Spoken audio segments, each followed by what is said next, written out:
Honourable Shri Randeep Singh Surjewala जी। शुक्रिया सभापति जी। भारतीय लोकतंत्र और इलेक्टोरल रिफॉर्म्स का मूल हर व्यक्ति को वोट का अधिकार है और उनके वोट से चुनी हुई सरकार है। क्योंकि अंग्रेज सरकार में, चाहे वो गवर्नमेंट ऑफ इंडिया एक्ट 1919 था या 1935, इस देश के 3 से 10% लोगों को ही वोट का अधिकार था। 90% से अधिक लोग वोट से वंचित थे।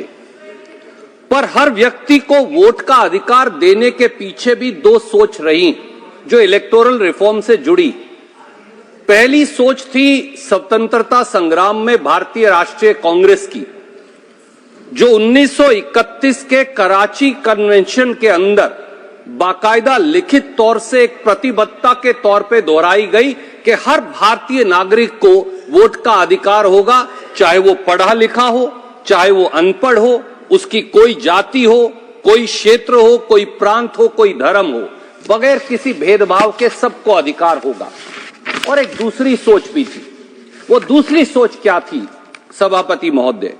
वो थी कि हर व्यक्ति को हिंदुस्तान में वोट का अधिकार नहीं होना चाहिए। यह कहा गया कि जिस देश में अशिक्षित जन समुदाय हो वहां सबको वोट का अधिकार देना सही नहीं है। यह बात कही एक गुरुजी ने। इस सदन में बैठे भी कुछ लोगों के वो गुरुजी हैं आज भी, और वो एक विशेष दल के भी गुरुजी, श्री गुरुजी समग्र खंड 9 पेज 64 मैं लेकर आया हूं। मैं ऑथेंटिकेट करूंगा हर वो बात जो मैं कहूंगा। उसमें बाकायदा कहा गया है ना, कोट, प्रश्न, क्या आप वयस्क मताधिकार के पक्ष में हैं? उत्तर, वयस्क मताधिकार सभी देशों में नहीं है, केवल वहीं है जहां शताब्दियों का अनुभव है और जहां अशिक्षित जन समुदाय को मताधिकार प्रदान करना अनुचित प्रतीत नहीं होता। सर्वप्रथम जन समुदाय को शिक्षित करना आवश्यक है। यानी गुरुजी ने कहा, अनपढ़ को, कम पढ़े लिखों को कोई मत का अधिकार नहीं होना चाहिए। बात यहीं नहीं रुकी सभापति महोदय। कॉन्स्टिट्यूएंट असेंबली ने 26 नवंबर 1949 को भारत का संविधान पारित कर दिया, जिसमें हर व्यक्ति को वोट का अधिकार दिया गया। ऑथेंटिकेट करेंगे, इस ऑथेंटिकेटिंग 26 नवंबर 1949 को संविधान पारित होने के 3 दिन बाद आरएसएस के मुखपत्र ऑर्गेनाइजर में ऑथेंटिकेट कर रहे हैं। सर, मैं उसकी प्रतिलिपि भी लेकर आया हूं, सदन के पटल पर रखूंगा।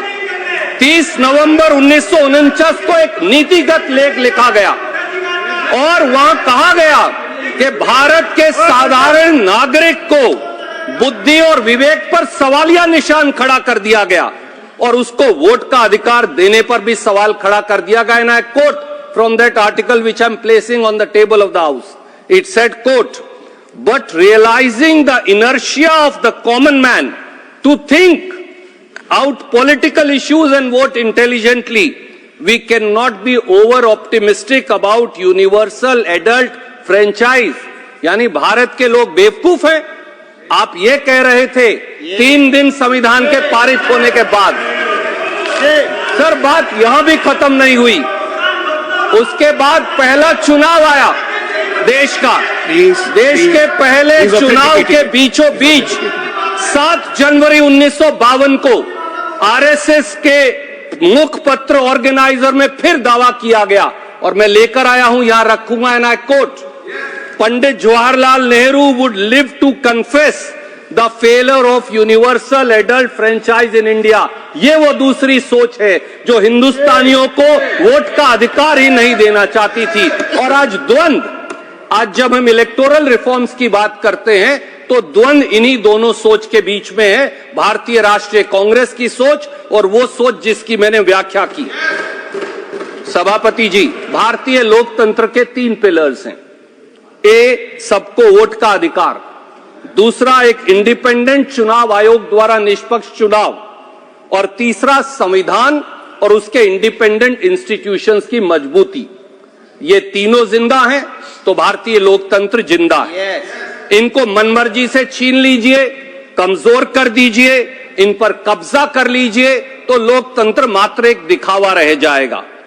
आज सत्ताधारी हुक्मरान गुरुजी के वंशज हैं, जिनके विचार मैंने पढ़कर बताए। इसलिए चुनाव के परिप्रेक्ष्य में लोकतंत्र और चुनावी सुधारों को लेकर 4 बड़े हमले बोले जा रहे हैं। पहला, निष्पक्ष चुनाव आयोग या कठपुतली चुनाव आयोग, चॉइस हमारी है। चुनाव आयोग की निष्पक्षता से ही लोकतंत्र जिंदा रह सकता है। बाबा साहब अंबेडकर मानते थे कि चुनाव आयोग की निष्पक्षता को फंडामेंटल राइट बनाना जाना चाहिए। बाबा साहब यह भी कहते थे कि उन्हें सरदर्द और गंभीर चिंता है कि कल कोई सरकार किसी बेवकूफ, बेईमान या जेबी व्यक्ति को चुनाव आयुक्त नियुक्त ना कर दे। और फिर यह भी कहा कि राष्ट्रपति के द्वारा भी चुनाव आयुक्त की नियुक्ति पर अंकुश लगाया जाना चाहिए और बाकायदा राष्ट्रपति के लिए भी इंस्ट्रक्शन जारी की जानी चाहिए। And I coat sir, and I coat and I place it on the table of the house, 15 June 1949, Baba Saheb Ambedkar, quote, "Now with regard to the question of appointment, I must confess that there is a great deal of force in what my friend Professor Saxena said, that there is no use making the tenure of the election commissioner a fixed and secure tenure if there is no provision in the constitution to prevent either a fool or a knave or a person who is likely to be under the thumb of the executive." I do want to confess that this is a very important question and it has given me a great deal of headache, unquote. That's Baba Saheb Ambedkar for you. और sir, बात यहां खत्म नहीं हुई। जब मामला supreme court में गया कि नियुक्ति कैसे हो, तो सुप्रीम कोर्ट ने अनूप बर्नवाल केस में यहां तक कहा कि कल को अगर पार्लियामेंट कानून भी बना दे, पर अगर वो कानून ऐसा हो जो फिर एक जेबी चुनाव आयोग की नियुक्ति करे, तो वो स्वीकार नहीं किया जा सकता। And I again quote para 301 of the supreme court. He said the founding fathers clearly contemplated a law by parliament and did not intend the executive exclusively calling the shots in the matter of appointments to the election commission. A law couldn't be won to perpetuate, and I draw your attention, to perpetuate what is already permitted, namely appointment at the absolute and sole discretion of the executive. And then para 308, each time on account of, and then they quote Baba Saheb, knave in the words of Dr. Ambedkar, or again in his words, a person under the thumb of the executive call the shots in the matter of holding the elections, which constitutes the very heart of democracy. Even formal democracy is not realized. Supreme court ने कहा अगर ऐसा कानून बनाओगे जहां जेबी चुनाव आयोग बनेगा तो लोकतंत्र, प्रजातंत्र खत्म हो जाएगा। और सर, बात यहां भी खत्म नहीं हुई। सुप्रीम कोर्ट ने चुनाव आयुक्त की नियुक्ति के लिए chief justice, prime minister, leader of opposition की कमेटी बनाई। इन्होंने क्या किया? कानून बनाकर, मैंने तब भी कहा था इसी सदन में, एक जेबी लोकपाल की नियुक्ति की कमेटी बना ली। प्रधानमंत्री जी, माननीय अमित शाह जी और leader of opposition. Constituent assembly की बात को इन्होंने नहीं सुना। डॉक्टर बाबा साहब अंबेडकर के चिंता को नजरअंदाज करके फेंक दिया और सुप्रीम कोर्ट के फैसले को भी पूरी तरह से नकार दिया। जब चुनाव आयोग ही सत्ता का अंगूठा छाप होगा तो फिर चुनाव कैसे होंगे, इसका नतीजा आप खुद देख रहे हैं। Second attack sir, second attack is vote का अधिकार।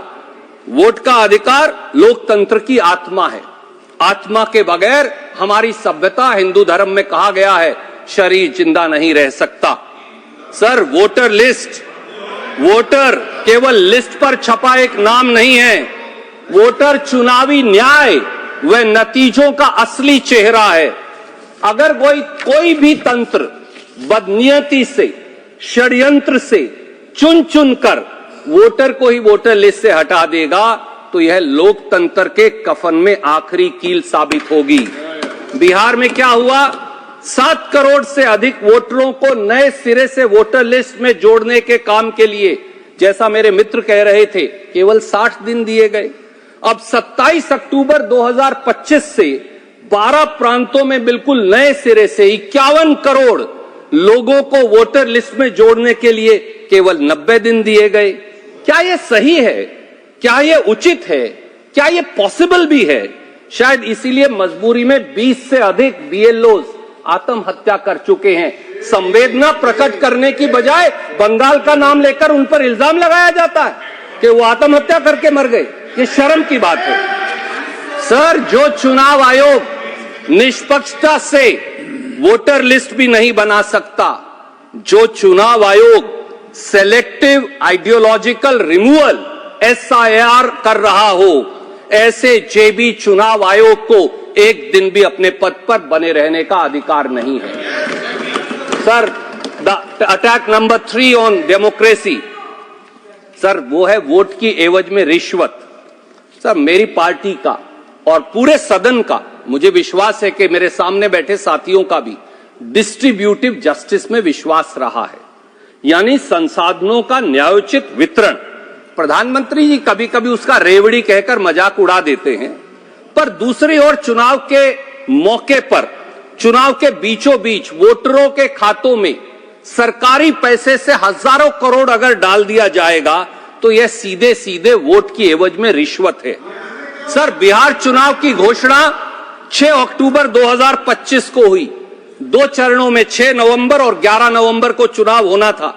चुनाव से 30 दिन पहले प्रधानमंत्री जी और बिहार के मुख्यमंत्री जी 1,25,00,000 महिलाओं को 1 लाख रुपया देने का वादा करते हैं और चुनाव प्रचार के बीच अक्टूबर और नवंबर महीने में 10-10 हजार उनके खाते के अंदर डाल देते हैं।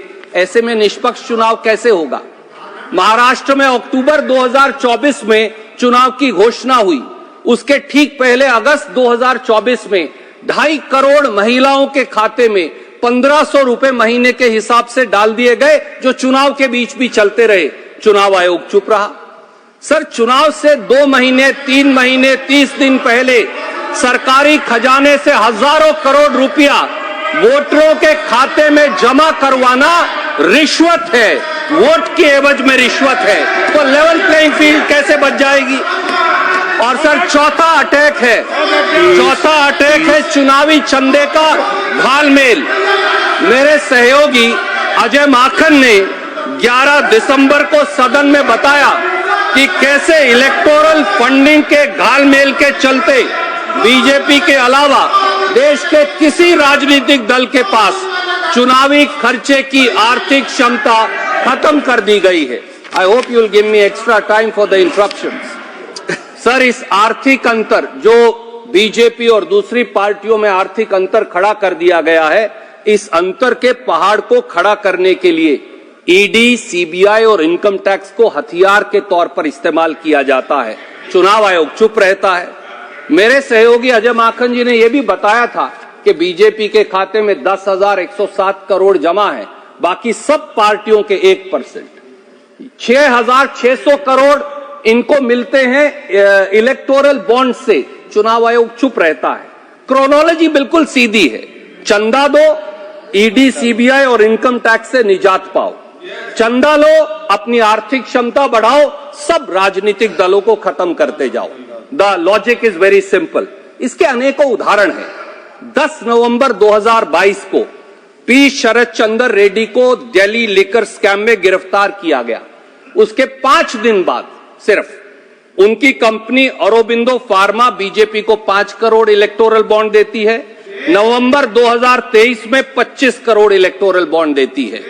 लॉटरी किंग मार्टिन और उनकी company future gaming and hotel services private limited पर रेड होती है। यह कंपनी अक्टूबर 2021 और जनवरी 2022 में बीजेपी को 100 करोड़ इलेक्टोरल बॉन्ड देती है।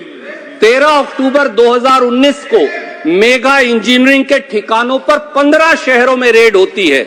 मेगा इंजीनियरिंग बीजेपी को 586 करोड़ के इलेक्टोरल बॉन्ड देती है। सर, सवाल बड़ा सीधा है।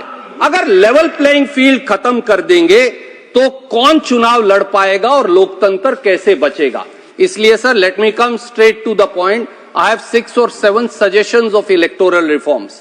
नंबर 1, सर, मौजूदा कानून को खत्म कर एक नई कमेटी बनाइए चुनाव आयोग के सिलेक्शन की, जिसमें प्राइम मिनिस्टर हो, डेफिनेटली हो, एलओपी लोकसभा और राज्यसभा हो और चीफ जस्टिस ऑफ इंडिया हो, तभी लेवल प्लेइंग फील्ड होगी। दूसरा, निष्पक्ष और स्वतंत्र चुनाव आप भी चाहते हैं, हम भी चाहते हैं, मेरे सारे मित्र दल भी चाहते हैं। Nobody has opposition to a fair election.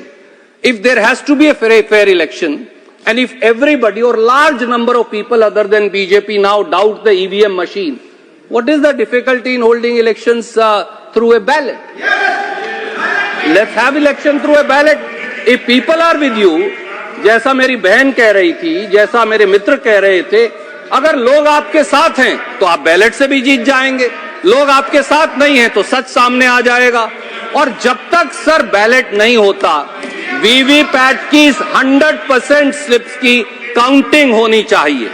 तीसरा, सर सभी राजनीतिक दल और सभी नागरिकों को वोटर लिस्ट की मशीन रीडेबल कॉपी चुनाव से 3 महीने पहले मिलनी चाहिए और चुनाव की डेट से 3 महीने पहले addition and deletion of voters बंद होना चाहिए, तभी फेयर चुनाव हो पाएगा। चौथा, सर वोटर लिस्ट में नाम काटने से पहले हर व्यक्ति को एक व्यक्तिगत नोटिस डिलीवर किया जाए, ऐतराज फाइल करने का 1 महीने का नोटिस दिया जाए और वोट काटने का कारण बताया जाए, तभी फेयर बात होगी। पांचवा, सर बल्क वोट रिवीजन के तरीके और प्रणाली पर सार्वजनिक बहस हो, संसद में बहस हो और जो पूरी प्रणाली है उसको रिप्रेजेंटेशन ऑफ पीपल एक्ट में लिखा जाए ताकि कोई चुनाव आयोग सेलेक्टिव आइडियोलॉजिकल रिमूवल ना कर सके। छठा, सर 6 महीने पहले चुनाव से नई कैश ट्रांसफर स्कीम और बेनिफिट ट्रांसफर स्कीम पर पूर्ण पाबंदी लगाई जाए। नंबर 7, सर इलेक्टोरल फंडिंग पर एक राष्ट्रीय बहस हो और वोट शेयर के आधार पर फंडिंग मुहैया करवाई जाए। और 8वां, सर एक इलेक्टोरल ट्रांसपेरेंसी और अकाउंटेबिलिटी कमीशन का गठन हो जहां कॉर्पोरेट हाउसेस द्वारा क्विड प्रो क्वो के आधार पर चुनावी फंडिंग की शिकायत दर्ज करवाई जा सके। I am just concluding, 30 second sir. और कमीशन ऐसे दलों और समूहों के खिलाफ कार्रवाई कर सके। सर देश में लोकतंत्र बचाने का यही तरीका है। बहुत लोग कह देते हैं कुछ नहीं हो सकता, मैं आज ये कहता हूं, मानते हैं अंधेरा बहुत घना है, पर अंधेरे को चीर दिया जलाना कहां मना है। 5 second sir, I am concluding, मेरा इंटरप्शन का टाइम काउंट कर लीजिए। और सर जो लोग हमें बीता इतिहास बताते हैं, आज मैं उनको कहना चाहता हूं, जरा अदब से उठाना इन दियों को। बीती रात इन्होंने सबको रोशनी दी है, किसी को जलाकर खुश होना अलग बात है, हमने खुद को जलाकर रोशनी दी थी और देते रहेंगे। वंदे मातरम, जय हिंद।